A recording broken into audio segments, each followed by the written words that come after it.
सूत जी महाराज कह रहे हैं, ऋषियों, कुरुक्षेत्र में घायल अवस्था में दुर्योधन पड़ा हुआ है।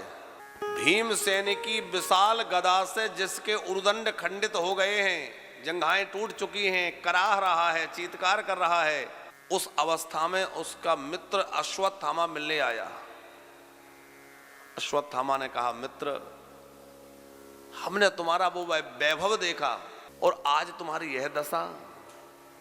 दुर्योधन बोला, देखो, मुझे पराजित होने का कोई शौक नहीं है। पराजित हो गया इस बात का मुझे कोई दुख नहीं है। तकलीफ इस बात की है कि वो 5 थे, एक भी कम नहीं हुआ, और हम लोग 100 थे, 100 में से एक भी नहीं बचा। अश्वत्थामा ने कहा, क्या मतलब? बोले, बस अंतिम इच्छा यही थी कि पांडवों की मृत्यु देखना चाहता था, पर लगता है अब वो अंतिम इच्छा तो पूरी हो नहीं सकती।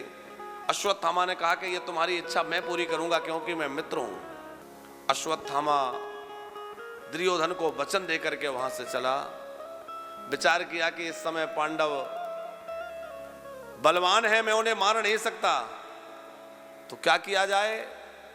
मन में विचार किया कि सोते समय पांडवों को मार डालूंगा, उस समय पांडवों का बल कम रहेगा, पांडव अचेत होंगे, मैं उन्हें मार डालूंगा। ऐसा सोच करके और रात्रि के समय खड़ग लेकर हाथ में अश्वत्थामा ने शिविर में प्रवेश किया।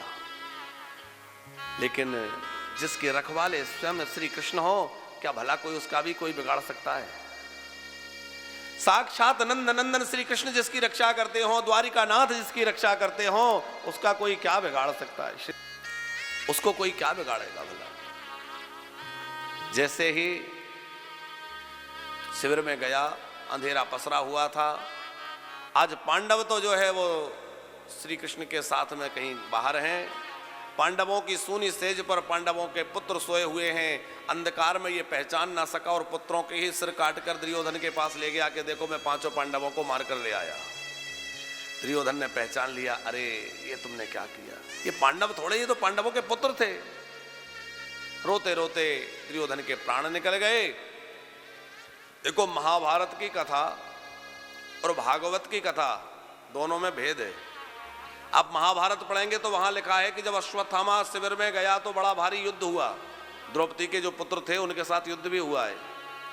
लेकिन महाभारत की कथा अलग ढंग से है और भागवत की कथा अलग ढंग से। यहां सोते सोते मारा है। महाभारत में जो कुंती है वो पांडवों के साथ में स्वर्गारोहण में चली गई हैं, और भागवत में जो कथा है उसके अनुसार कुंती माता ने जैसे ही समाचार पाया कि श्री कृष्ण स्वधाम चले गए, तो वहीं उसने प्राण का उत्सर्ग कर दिया, प्राण त्याग दिए। तो आप कहेंगे ये कथा अलग अलग कैसे है? क्योंकि ये कथा अलग अलग कल्प की है। महाभारत में जो कथा वर्णित है वह अलग कल्प की कथा है, और श्रीमद् भागवत में जो कथा वर्णित है वह एक अलग कल्प की कथा है, इसलिए उनमें कुछ भेद है।